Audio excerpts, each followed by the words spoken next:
Excuse me, boys. Excuse me. What do you do for a living? I do YouTube. YouTube? Music as well. What do you do?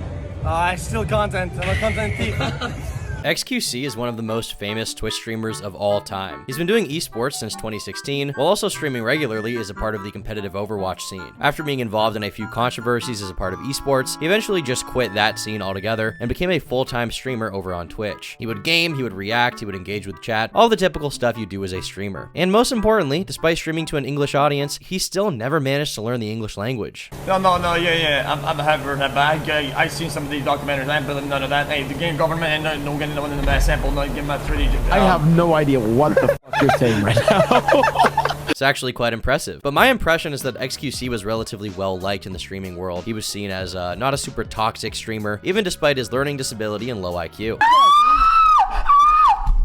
Oh God, close the door. Close the door.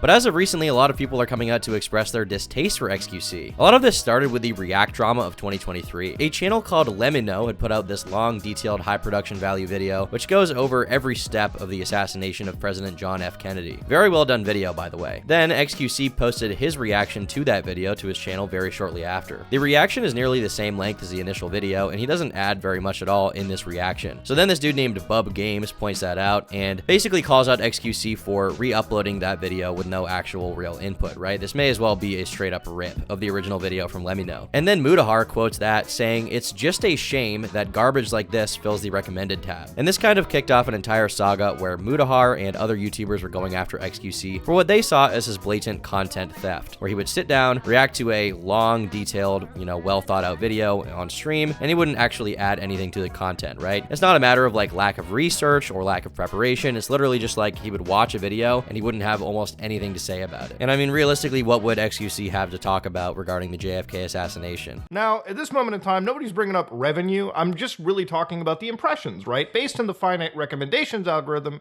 if I'm trying to watch videos out of like 12 possible blocks after my first YouTube video, and all of a sudden, my 12 recommended videos, like 5 of them are reaction videos because I've watched similar content, and obviously the metadata is being aped, that's a problem. That's what people are talking about because it stifles out original creators. That's pretty much it. Now, I really responded back after that by saying, I know you're not the brightest, but I didn't expect you to be this intellectually dishonest.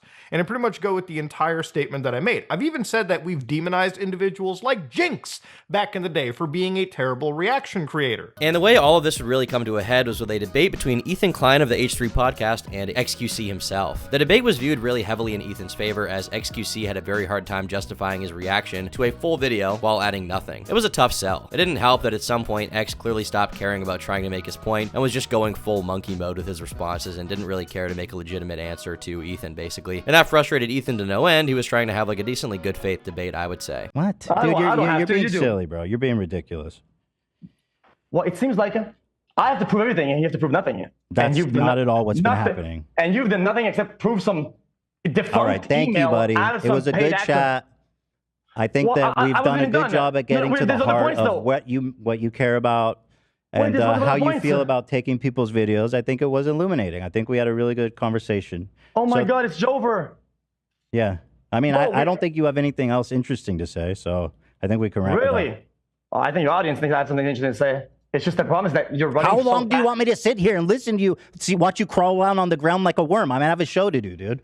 Unlike you, I actually organize and put work into my show. I understand for you, you're just burning time. You could sit here for 12 hours. That'd make your life easier. You wouldn't have to go steal videos. But me, I planned this. I have a show. I have a schedule. This has stopped being interesting because you're just sitting there saying silly shit and doing the worm.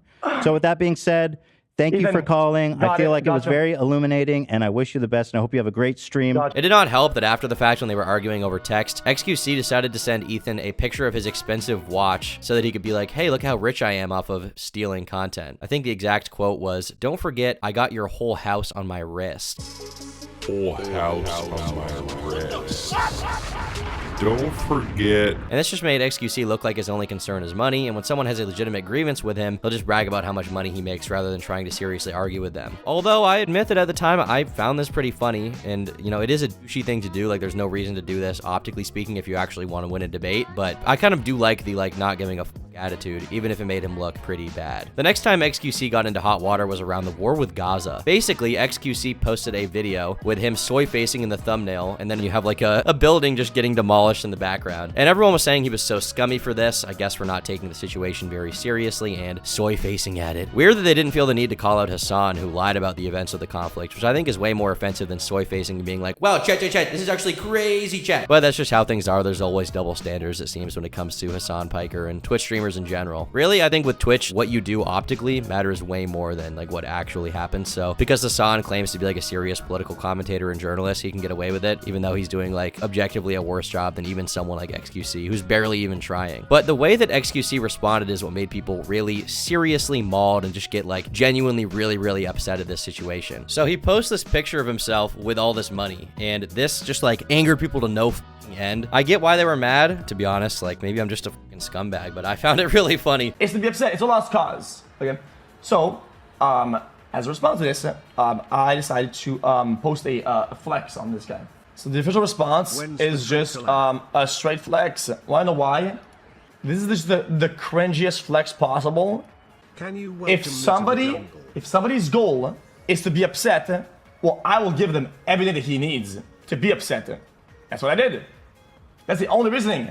The idea that XQC would not really care about the war, though, and just post pictures of his money as a result, really made some people angry, because I think what they wanted was an apology from him. They wanted him to sort of grovel to them about how he feels bad or whatever, and realistically, there's just no way you're going to get that kind of response from someone like XQC. And I would argue that this is the point when XQC really became like the new scumbag streamer to hate on, that everybody just like absolutely despises. He became sort of the new Aiden Ross, who everyone would dislike for the next little bit, and post videos of now and then and be like, this guy's so controversial or whatever. And since then, it seems like every other day there's a new clip blowing up on Twitter and Reddit, which is intended to make him look like a complete scumbag. With Omegle gone, the newest alternative is this app called Monkey. And while XQC was on there, he got into an argument with this dude and like, wait, is that the app is called Monkey? Is that why people think that this is racist? Okay, I'm putting too much thought into this. Anyway, he was streaming, he was like interacting with random people on this app called Monkey. And while he was arguing with this dude, XQC told him that he could buy his entire bloodline. Out of here.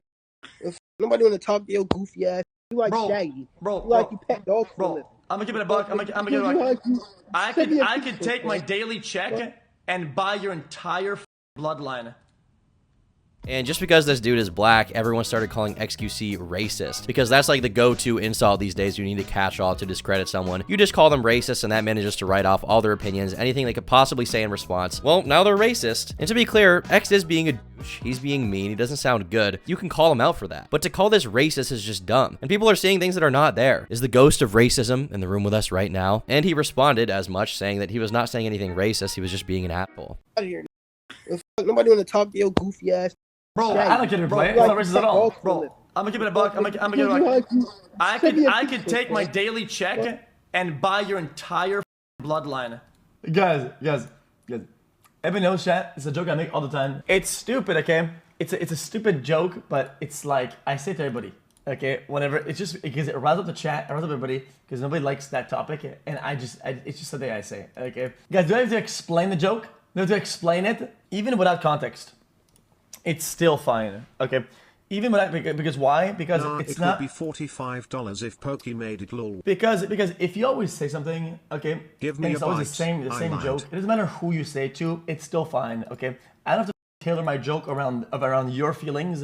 And the person who called him out in the first place, of course, is Austinox. For those who don't know, this dude works for Hassan Piker. And when you go into like his account knowing that, his tweets and where he's coming from make a lot more sense. And this guy is straight up this dude is a sniveling loser who will take literally anything out of context to make it about social justice or some like libtard issue. No offense to the libtards somehow. Easily one of the most insufferable news accounts in the history of anything ever made in the existence of time. And of course, Caseytron is in the comments as well. I wonder if he'll apologize. Caseytron, listen, I'm gonna give you some serious advice. Go back to smoking weed and ordering Uber Eats. Nobody wants to hear what you have to say about literally anything, so just keep your mouth shut. And X made a good point about this dude, which is that he doesn't have any kind of following or anything like that. Like, nobody knows anything about Austinox or cares about who he is. He's literally just an engagement bait account that farms low effort anger and concern trolls and calls people racist when they're not being racist. He is a loser. He's so salty, dude. He's so mad. You know what's crazy, dude? You know what's crazy? Is that Austinox's only weapon is not even a platform. It's just outrage. You know that all he has is libtards, radicalized, socialist weirdos with no friends, no life, no job, and crippling fucking debt. That's all that he has, dude. And he has to weaponize them, dude.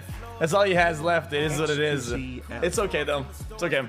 I know I don't go so hard on people these days, but Austinox is just a total rat. I hate this guy more than I hate XQC. Now, with a lot of people coming for X's throat, I was curious about if his channel would ever become a target. A lot of people have been saying that people who have a problem with him reacting to their content should just DMCA him, which for those who don't know, basically DMCA, the Digital Millennium Copyright Act, is a set of provisions that outlines like, you know, what's fair use and what's not, and like what you can do in copyright. And it also details like a takedown system. And basically the idea here is that you can use YouTube to take down a video if you believe it contains your copyrighted content. And XQC was saying things for a long time, I think, to the effect of like, oh, well, if you have a problem with my video where I react to your stuff, DMCA me, but nobody ever would. Well, apparently someone did DMCA him, not sure who it was or anything about them, but his channel was temporarily deleted the other day. So. Oh my. Love you, fella. Wait. Bro, is my main Gmail also banned? Less than 3. Bro, that's insane. Brother? Oh man, yeah, I mean, chat, guys, this is very common. It cross bans. That's insane, though. Now, it's sort of implied here in this Austinox tweet that XQC was definitely struck by rights holders of video essays, but I have yet to see any proof or evidence of that whatsoever. I've literally seen nothing indicating that. For all we know, it could be music, it could be false claims or something else. We don't have any details right now about who copyright claimed this stuff. And I would highly doubt that it was a video essayist because most of those guys just, you know, it's just not worth the time to go through that, you know? It's not worth the time to DMCA someone. But his account did come back pretty recently and it seems like it will stay up for the time being. I think realistically, most video essayists wouldn't want to file a claim because, one, whether you're right or not, some people will just sort of see you as a for filing a claim at all. And secondly, if you do actually take XQC to court, it just becomes a long, cancerous legal battle with a dude who, as he says himself, is way richer than almost anyone else in the creator space. He's like in the 1% of YouTubers. And so realistically, there's no benefit to effing with this guy. And realistically, even if you do win the lawsuit, what kind of damages are you expecting to win? Like a few $1,000s in ad revenue? It's just not worth it. Which is why I would argue that copyright claiming or having a video taken down in most cases is just not worth the hassle. Like, why even go through with something like that? It's not going to benefit you really in any way. And I gotta keep it 100 with you guys. I gotta keep it $1.50, okay? No cap, no kizzy. We're getting skibbity right now. To be honest, throughout all this, I've become somewhat of a fan of XQC. I don't love everything he's done, and I don't like the content really as far as like barely reacting to stuff. And like, it's so hard for me to listen to him speak. But what I do appreciate in a creator is blunt honesty. For streamers like Pokimane, what I don't like is this sort of show she puts on of this nice girl who's just like a perfect sweetie. When in all reality, Pokimane is a pretty ruthless businesswoman who just wants to make some money, and she doesn't really care about that much else, I don't think. And that's fine if she wants to be that way, but she's putting on a sort of front when the real Pokimane is the girl who calls people broke for not wanting to pay for her overpriced cookies. I know math is hard when you're an idiot, but like if you're a broke boy, just say so. Anyways. Matt was actually the one that sent me this clip today, and I just assumed this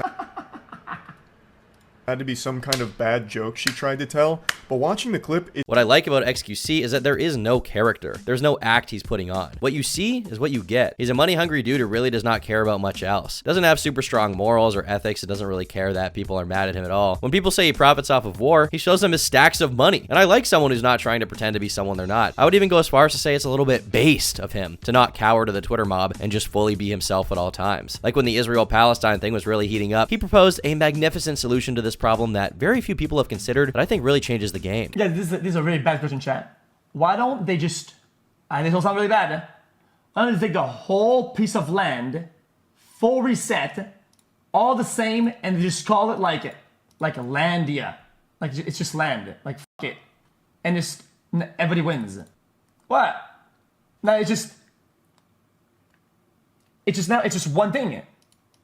If it keeps pushing up and down, up and down, up and down, bing, bing, bing, bing, bing, bing, bing, bing, bing. Okay, why not just full reset and make it one thing? Guys, you don't see Hassan Piker proposing solutions like this, okay? You don't see even Destiny proposing solutions like this. Mike from PA, Keppels, Bosch, Frogan, none of these people have anything even close to this solution, guys. What if we just got everyone to get along? What if everybody was just friends? No one knows what to do, and here is XQC saying what everybody needs to be thinking. What if they all just were friends? Truly, we need all parties involved in this multi-century conflict to just study John Lennon Imagine and watch some more XQC streams because he's gonna bring it all together. I think that would really really clear things up for everyone involved. What was hilarious to see is that I guess one of those guys who walks up to celebrities and asks them what they do for a living ran into XQC when he was hanging out with Sapnap and Dream in real life, and when he asked them what they do for a living, XQC said that he steals content. Excuse me, boys. Excuse me. What do you do for a living?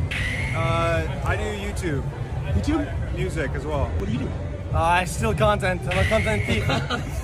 I also appreciate that here Dream is not dressed like a 12-year-old girl and is presenting himself in a more normal way. Very nice, Dream. We need to continue this behavior. Next step is to get you in the gym. I know you and I are never going to fix our gay haircuts, but the least we can do is lift so we can destroy our enemies in battle if we ever get into a self-defense situation where that's needed. And in the future, I hope to see more debates where XQC can school Ethan Klein with the powers of him flopping around on the floor like a fish. That would make me very, very, very happy. And frankly, once Landia is established, the only thing I can imagine to do there would be to do the worm. Truly, almost no one else can hold up to the massive intellectual standards that XQC has set for us. So I guess my first question for you to start is that, do you think your work is transformative? Of course, that's one of the main tenets of fair use.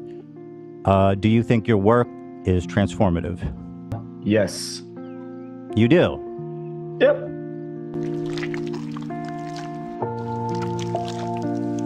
Okay, so as we go forward, you are bald. You're very bald. You're balding. Your hair's thinning, and it's gray, which means that you're old as.